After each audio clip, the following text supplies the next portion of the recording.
नमस्कार, नेताजी हाजिर हो। और नेताजी हाजिर हो रहे हैं आपकी तरफ। ये सब नेता लोग आ रहे हैं आपके घर, आपके प्रदेश में, आपके ये कह सकते हैं गांव शहर, हर एक कस्बे में ये नेता देखने को अब मिलते हैं।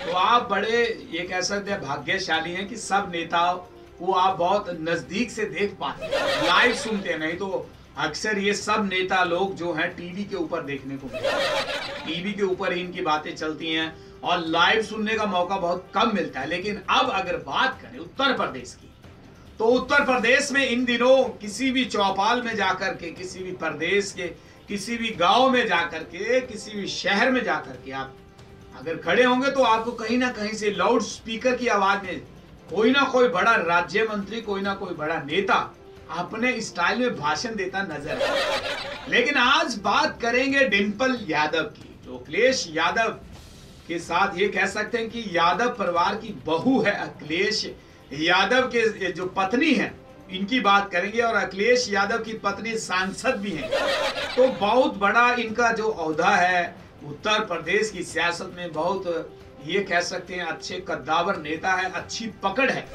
और ये कह सकते हैं कि अब उनकी सुरक्षा की अगर बात करें, अक्सर सभी राज्य नेता चिल्लाते हैं कि उत्तर प्रदेश की सुरक्षा की बात करें, लव जिहाद की बात करें, तो रोमियो एंटी ग्रुप की बात करें, तो बहुत से बड़े राज्य नेता हैं। अगर योगी साहब की बात करें, योगी आदित्यनाथ की बात करें, वो भी अक्सर अपनी बयानबाजी में यही कहते हैं कि उत्तर प्रदेश की जो कानून की व्यवस्था है वो बुरी तरह चरमरा चुकी है। और इसके साथ साथ मायावती जी भी कहती है कि उत्तर प्रदेश की कानून की व्यवस्था बहुत खराब हो चुकी है। समाजवादी पार्टी ने ये कानून की व्यवस्था को बहुत बेकार करके रख दिया।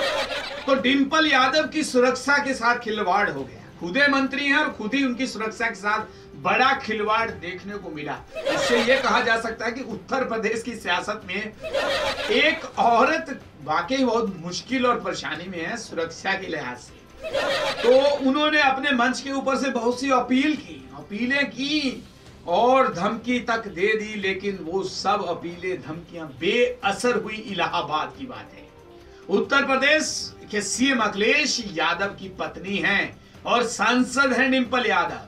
सुरक्षा के साथ खिलवाड़ हुआ उनकी ही अपनी खुद की रैली में, और खुद उन्होंने चुनावी मंच के ऊपर ये तक कह दिया कि आप सब लोग शांत हो जाएं।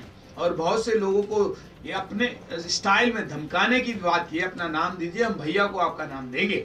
लेकिन फिर भी यह कहा जा सकता है कि शिकायत और धमकी के बावजूद भी, बहुत सी कोशिशें करने के बाद भी, जो उनके कार्यकर्ता थे, जो उनके फैंस थे, वो फिर भी शांत नहीं हुए।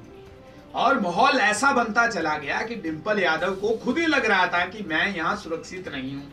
और सुरक्षा में सेंध लगने के जो ये कह सकते हैं कि कारण उनको साफ नजर आ गए। मंच के ऊपर बैठी एकदम से शांत, डरी हुई फेस देखकर सबको लग रहा था कि वाकई आज डिंपल यादव को भय और डर छलक रहा है उनके चेहरे के ऊपर। और उन्हीं के पार्टी के लोग सुरक्षा के ऊपर सेंध लगाने की तैयारी में। तो यह कहा जा सकता है कि उत्तर प्रदेश की सियासत में बड़ी पार्टी, एक बड़े कद्दावर नेता की अगर बात करें डिंपल यादव की, तो डिंपल यादव जो मुख्यमंत्री अखिलेश यादव की पत्नी है, वो खुदे सुरक्षित नहीं है। तो एक आम नागरिक की सुरक्षा को लेकर बड़ी जो बातें अब निकलकर सामने आ रही है, इसके ऊपर विचार करना बनता है। तो भाई टेंशन, डिंपल यादव की मुश्किलें का ये कह सकते हैं कि उन्होंने बड़ी टेंशन परेशानी में मंच के ऊपर आकर, माइक के ऊपर खड़े होकर अपना भाषण देना चालू किया। और बहुत बार उन्होंने माइक के ऊपर से भी कहा कि शांत हो जाएं, लेकिन कोई असर नहीं दिखा, कोई असर नहीं हुआ उन लोगों के ऊपर जो वहां बैठे थे। और युवाओं की अगर बात करें तो युवाओं ने चीखना चिल्लाना जो वहां पूरी गति के साथ रखा हुआ था, किसी के ऊपर कोई भी ये कह सकते हैं किसी धमकी का कोई असर नहीं हुआ। हंगामा इतना हुआ, डिंपल यादव की अगर बात करें, अपील करती रही, धमकी देती रही और मंच छोड़कर जाने की चेतावनी भी दी, लेकिन फिर भी कुछ नहीं हुआ। तो ये कहा जा सकता है कि डिंपल यादव ने कैसे ना कैसे अपना भाषण वहां पूरा किया।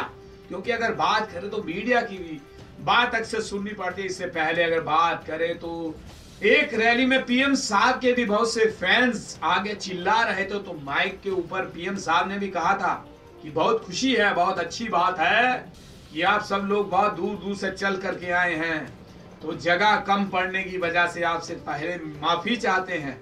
और जो लोग चिल्ला रहे हैं, भाई क्यों चिल्ला रहे हैं, तो ये कह सकते हैं कि जो चिल्लाने वाले हैं वो अक्सर चिल्लाते रहते हैं, और ये कह सकते हैं कि उनकी जो सुरक्षा की जो घेरा था वो भी टूटता नजर आया।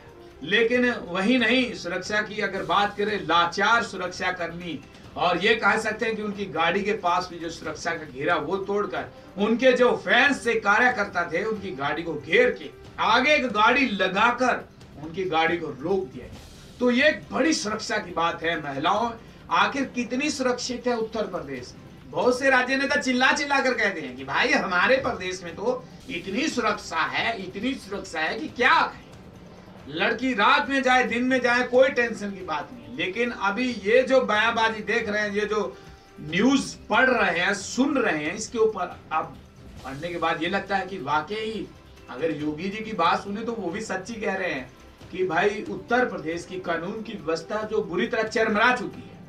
मायावती के बयान की अगर उनके ऊपर जाएं तो उनकी बयानबाजी सुने तो उन्होंने भी कहा कि उत्तर प्रदेश में जब बीएसपी का राज्य था तब हमारे राज्य में सुरक्षा बहुत थी, लेकिन अब सुरक्षा नहीं है। और दूसरी तरफ बात करें उमा भारती की, उमा भारती ने भी कहा था कि ये जो मन चले हैं इनको सबक सिखाना चाहिए, और जब उत्तर प्रदेश में बीजेपी की सरकार आएगी तो हम इन मंचलों की अच्छी खबर लेंगे।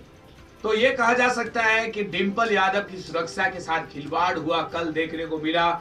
चिल्ला चिल्ला कर डिंपल यादव ने बहुत से कार्यकर्ताओं को शांत करवाने की कोशिश की, साथ ही साथ धमकी तक दी कि आपका नाम और आपका नंबर भैया को दे देंगे और भैया आपकी खबर लेंगे। लेकिन उसके बाद भी कार्यकर्ताओं के हौसले बुलंद, और ये कहा जा सकता है कि उनके ऊपर ज्यादा गुस्सा भी नहीं किया जा सकता था, क्योंकि वोट का सवाल है। अगर वोट नहीं पड़ा तो नुकसान हो जाएगा। इस वजह से भी ये कहा जा सकता है कि कल की जो रैली थी बड़ी अहम रैली इसको कहा जा सकता है। अब इसके बाद डिंपल यादव की सुरक्षा में कितने और ज्यादा सुरक्षा कर्मी आ जाएंगे ये भी एक देखना होगा। लेकिन ये कहा जा सकता है कि अब उत्तर प्रदेश की सियासत में एक नई करवट देखने को मिल रही है। अब मंत्री खुद अपने आप को सुरक्षित फील नहीं कर रहे।